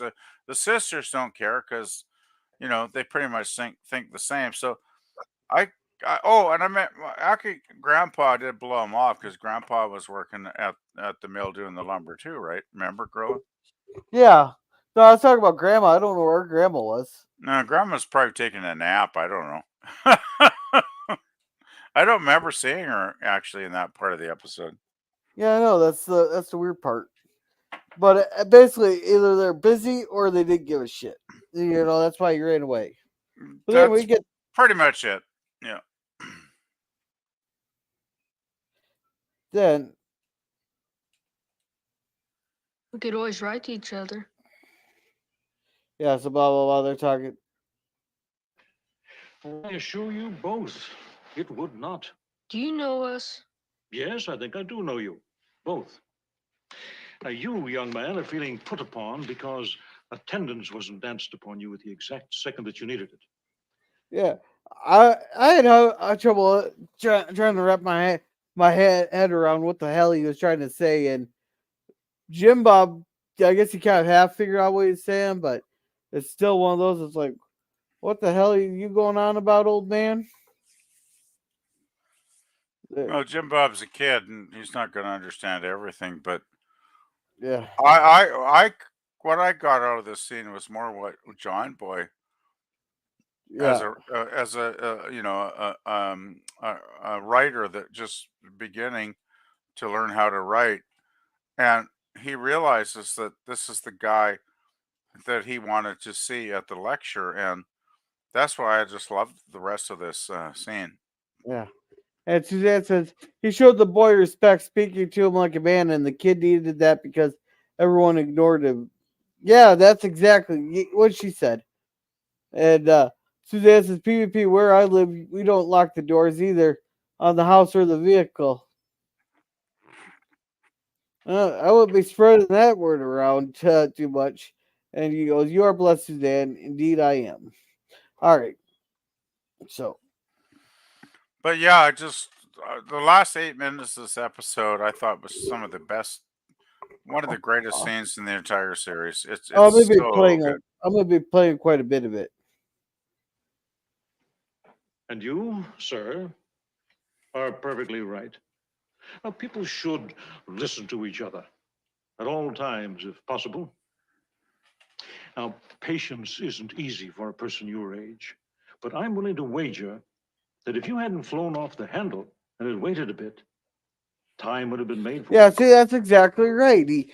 Jim-Bob there, he got the impatience there, which even a lot of people struggle with patience. It doesn't matter what age he is. But all these people, they tend to fly off the handle. It's stuff. And then all of a sudden, if they would just waited or spoke a little bit differently, everything would have been 100% differently. That's entirely 100% true, Gorilla. I actually, in the last 24 hours, I had some direct messages with some in the community, and I said, something I shouldn't have said because I didn't know the full situation, and they messaged me back. It's like, no, and then I sent back today. I said, oh, I'm so sorry. I apologize. It was my error, my big mistake, and we patched it up. Of course, like we're good friends, and everything is fine now. But it's so easy to not understand a situation or to not have the patience to wait for someone to tell you what's what, because if Jim-Bob had just waited, it would have been different. So that's one reason I'm just loving the last part of this episode, because it's so true. Yeah, because I bet you John will make time for him if he just waited till that one log was done. Then tapped him on the shoulder. Yeah, I probably would have. Yeah, but I mean, I did a lot of woodworking for 10 years, girl, and I had some, I had band saws and I had a table saw, and you don't want to fuck around with that shit when you're cutting a piece of wood because, if you get distracted, you could end up being seriously injured. So I think Paul even says that, we could be injured. So it's like, that's serious stuff. When you got saws are running, you got to pay 100% attention to the task. Otherwise, it could turn out real bad. Oh, oh yeah. I knew people that have lost fingers. Let's put it that way. Oh, I do too. As for writing letters, if you'll just look carefully. Wow. Wow. Have you been to all those places? At least twice. And just if you look at John Boy there, he suddenly realized exactly who it is. He just had that look on his face there. Yeah, John Boy's like, oh shit. And they are grand. Each place is a unique experience. Now the sights and sounds and smells renew my spirit. But arriving at each one of these places is always a bit of a disappointment to me. Yeah, no, like, why would it? Like, I didn't quite get as the reasoning for why it was so disappointing. Like, as I suppose if you're by yourself, yes, it can be disappointing. You want to share those experiences with other people. Instead of, oh look, I'm in another place, but by myself, lonesome self. I think the point of what he was saying there, Gorilla, was he's enjoyed traveling to all these places around the world and all these foreign lands, and of course, he's an intelligent, educated man that can appreciate those places. But I think, as he mentions later on in the scene here in a minute or two, there's nothing quite like the home, the place where you were originated from as a human being. Because somehow, if you're from a good place and you have a good home and a good family, uh, you know, before you leave the nest, so to speak, you have that um very close to your heart. I guess I'm trying to say, and I think that's what he's trying to convey.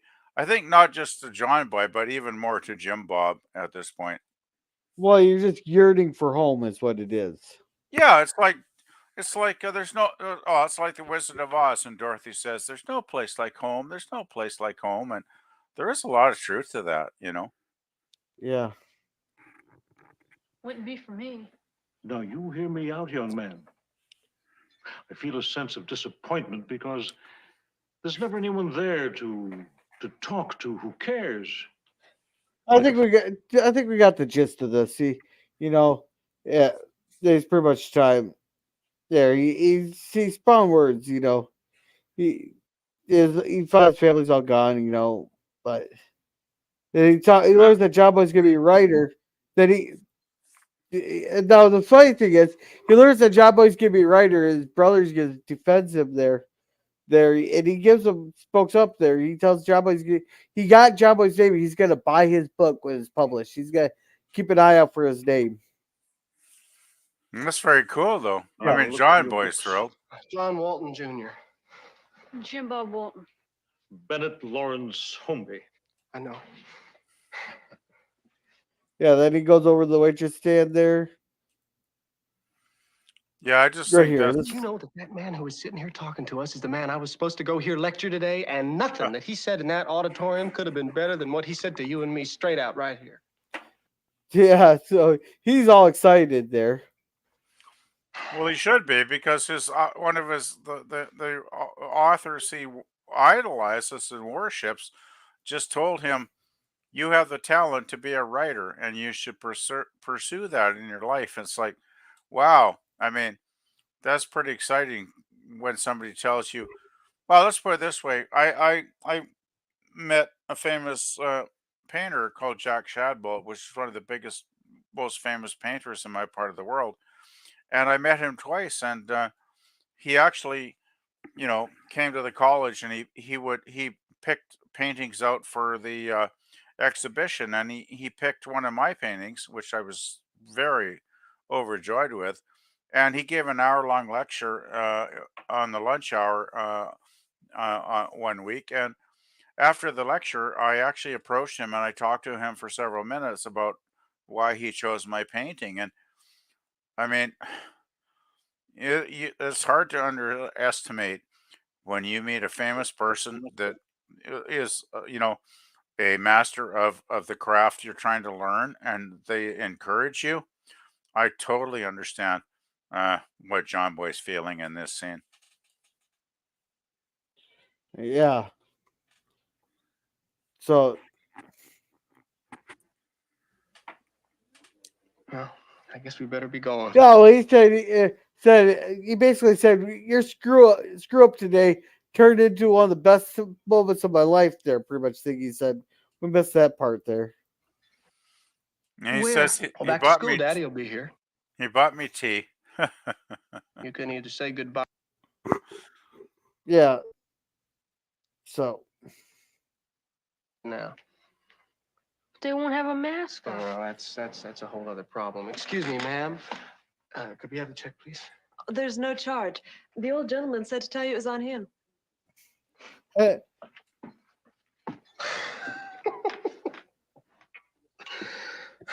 yeah, he's totally amused by that. Completely amused. Bennett Holmby bought me a cup of tea. But my ice cream costs more. Yeah, I did. Come on. I totally feel John Boy's elation and thrill of having somebody he worships, spend a few minutes talking to him, and he bought him tea too, which is cool. But yeah, that scene hits so true to my heart because I have lived that. And if you meet someone you think is a brilliant person in the field of study you're studying, and they encourage you, it's something else. I can't put it into words, but I don't want to hold up the stream. Sorry, Gorilla. All right. So yeah, they park there. They go Sprout look for him, and they find him here. He go. You had us nearly worried to death. Am I gonna get a spanking? As much as you deserve it, son, I'm gonna let you off this time. The reason I'm gonna let you off is because I wasn't listening to you this morning. That's okay. I'll make you listen next time. Okay. Now that's their key word. How many kids could actually get away with saying that to their? I'll make you listen next time. And the parents will actually be like, yeah, okay. They're just thrilled. I kind of wish I lived in the 30s when I see this. It's like, it seems like I'm sure it had its hardship too, but Yeah. No, but yeah, he did deserve that looking. He deserved to get looking at. And John Boy has to go explain everything to Amy, and the family gets to kind of see her from a distance. Blah blah blah. And they run off. Then so now we're on to our epilogue. I often remember Jim-Bob saying to my father, "It's okay. Next time I'll make you listen." I wish that it were in the power of all children to say that to their parents, and to know that indeed they would be heard, as we were in those wonderful days on Walton's Mountain. Alrighty. So, what would you give this episode? well, I guess since I'm the only one here, you're asking me. I think this is a really good one. I really enjoyed it. I'll give this one a solid A. Um, I like the plot lines. I mean, we had multiple plot lines that were juggled around really well because, of course, we had Elizabeth being sick with a fever, and Jim Bob, you know, going on about how he cared about his sister, even when she was sick. And then we got the whole lumber contract with Dodd, the time frame where they had to cut the lumber. And then, I mean, the poor thing with Porthos. I mean, I just did you guys have any of you guys in the chat Grilla, did you have a feeling Porthos was not going to make it through like the first 15 minutes? I thought that poor little bastard is going to die. He's There going was to die. foreshadowing. There's foreshadowing because they mentioned the word that about the animals dying a couple of times way before the guinea pig died. Exactly. Yeah, exactly. And I thought, oh, this cute little guy is going to have a tragic end. And of course, Jim-Bob being a kid puts him in his baseball cap or whatever. It's like, no, that's not Bottle a cap. secure place. Yeah, not a Yeah. secure place though. And of course, Porthos, being a guinea pig, decides, oh, I'll just go for a wander in the middle of the night, fall off the back of the desk and kill myself. And it's like, well, that's the storyline continuing. Yeah. And I just thought Jim-Bob, I can't remember the actor's name, but he was fantastic in the whole episode. Really, I loved his grief. When nobody would listen to him, when he kept trying to say Porthos is dead and nobody cared. They were all either they didn't care or they were too damn busy with their own concerns. So that was really good stuff. Yeah. Yeah, Dog was interesting plot line. Yeah, and of course, I'm forgetting the beautiful honey that John Boy met at the college, uh, and she was a nice subplot. I hope we're going to Yeah. see her again. I think we will. And of course, that ending, that last 8 minutes with the famous author, and when John Boy discovers who he actually is, and giving him all that advice. I mean, I just thought it was a great ending. So yeah, I like Oh. this one a lot. I'll give this an A, Gorilla. Yeah. And before I give my review there, we'll catch up on chat. And guys, put in the chat which section of the review do you think I'll get the copyright claim on? Most of it. No, they only claim like 30 seconds at a time. So which section do you think will be the one that's claimed? And Suzanne says PvP Yuppers, the sawmill at OK Falls has claimed many figures. One guy cut off all four. They took him and his gloves to the yard to save and stitched it back on. Oh, ouch. Okay, wow, PvP, that's awesome. I met him twice in the later years, Suzanne. He was kind of a generous man. I'll DM you about him. And Suzanne gives it an A+.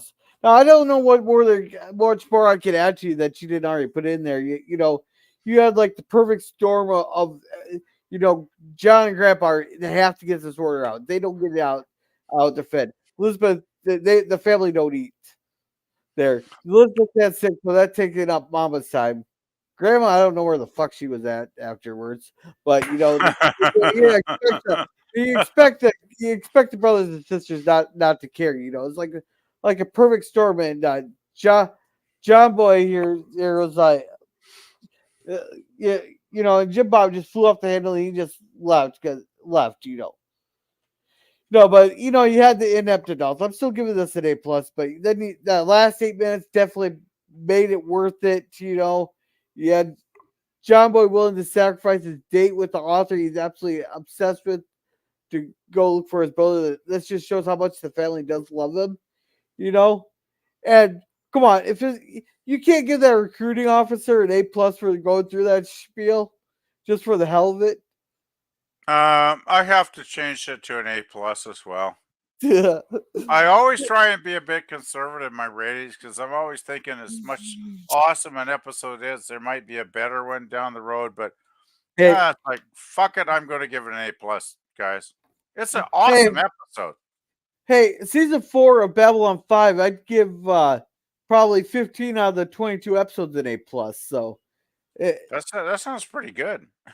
Yeah, no, but the writing's that damn good, but it's like I don't hold back because if it deserves an A+, I think I'd just give it to him.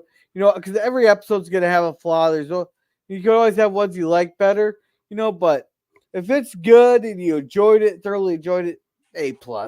This one was pretty solid, though. I'm happy to give it an A+. Yeah. Rating. viewing it over. Yeah. There's nothing really bad in this episode I can think of. It's pretty solid from beginning to end, actually. Yeah. And Pop here says cool. Cool. So, all right. So, thank you. Suzanne says that episode taught children patience and parents to listen good. Wholesome family values. Well, every episode has some kind of lesson to it. That's why I love the Waltons. It's such a good quality show that we don't get this kind of quality TV anymore. Yeah. And this was like network TV too. Don't forget, right? And though the lesson I took out of this episode is whiskey and honey cures the cough. Well, actually, I'm willing to try the lemon, the whiskey with the honey, and I'll throw some lemon in there as well. And if it doesn't work, I'll just go straight to the whiskey. All right, so thank you, Suzanne XC, for coming, and thank you, Pop Culture Curator, for coming. Tomorrow night is his Rumblings from the Lab, so make sure at 8:00 Central Standard Time. So make sure to check that out. Otherwise, it's Mondays at 8:00 is Lost in Space reviews. I might be a little late to that one on Monday. Tuesday is his horror sci-fi reviews there, which is always a lot of fun. That's at 8:00 Central Standard Time. Then on Wednesday, me and him review 2 episodes of Gilligan's Island, so make sure to check that out. And thank you, Scurvy, also known as Lemon Pie, for coming. Thank you to the man of many words, Cody Guy, for coming. And thank you, Taylor Swift creator that's Disney, Star Wars, and MCU, for coming. And thank you, Resolute Germ, for coming. Resolute Germ, he has a Dramada watch party on Monday or on Tuesdays at 7 Central. Then on Thursdays at 7 Central, he has his open panel nerd talk, which he says he's guaranteeing he's doing pre-screening to make sure they are 100% dickless. And also on Saturdays, it's a Saturday morning cartoons. Which, Germ, what cartoon are we doing tomorrow? And Suzanne says, have a good night, fellas. And PP says, hey, bye. Thanks, and thank you, Rolla. Everybody say thanks. Hopefully Germ's still here, so we know what cartoon we're doing tomorrow. They're doing tomorrow. Scrolling. Right. Hey, thank you, Sci-Fi Sit There, for coming on Saturdays. He does his open panel nerd talk about his favorite TV shows, but he also does franchise rankings and AR. So make sure to check that out. It's actually pretty cool. Suzanne, and thank you, Oil Greg, for coming. He has to get some more stuff out, but he does have some spoiler-free reviews on his channel. They're always fun to listen to, and they're good recommendations for movies. And then there's all this. Alrighty, and let's see, and the winner was Defenders of the Earth. All right, thank you, Germ. All right, PvP, what do you got going on? Not a heck of a lot, actually. Probably gonna basically do some real life stuff over the weekend because it seems pretty much everybody, I know yourself and Jill and a lot of people are taking the weekend off because of the Easter holiday. So I'm probably just gonna end up doing real life chores around my place here. So nothing too exciting, actually, Gorilla. Alrighty. As for me, there will be no Saturday night reviews or Cinema Sunday this week due to Easter because I'm going to be too busy. But on Wednesday, it will be Justified. Watch Party will be season 5, episodes 2 and 3. For Cringe Stock, we will be doing the Microwave Massacre for Pop. Culture Curator there. Because I know he loves that movie. I think he'd want. I think we'll have a fun time watching it all together. It's one of those movies you got to watch it with friends because I shut it off halfway through by myself. So, girl, I'm just how many bottles of alcohol should I buy before I watch Microwave Massacre? 26. Okay, that sounds about right. Okay, just wanted to double check. Yeah. That Yeah. sounds very cringy. And our next Waltons episode 2 oh shoot, I closed it already. It was something with an R again. I noticed the last 3 or 4 have all had R in the title. Well, that doesn't take ours used a lot. Yeah, but I mean, it's weird. You have like 3 or 4 in a row with it's R in the No, but episode title. no, but it's the most no. Well, you got thoroughbred. Yeah, you're gonna have a couple hours of that, or the first day, or the conflict. No, the romance. Olivia is challenged by John Boy to take a night school course in art, but she gets more than she expected when they structure. Oh, Oh, so Livy's All getting some on the side. It sounds like. all right, all right. Lay your bets down now, people. Who's going to be the first one to make a dirty comment on next week's Waltons? But It might be a draw, girl. all right, for the Saturday after, not this Saturday, but next Saturday, we'll be reviewing Johnny Mnemonic there, and then for Sunday Cinema there, we will be doing the extended edition, the 3 days, 14 hours, and 26 minutes and 32-second long Lord of the Rings, the extended edition, Return of the King. So, with that, you guys have a good night, and remember to be a gorilla. Yeah, good night, girl, and good night, chat.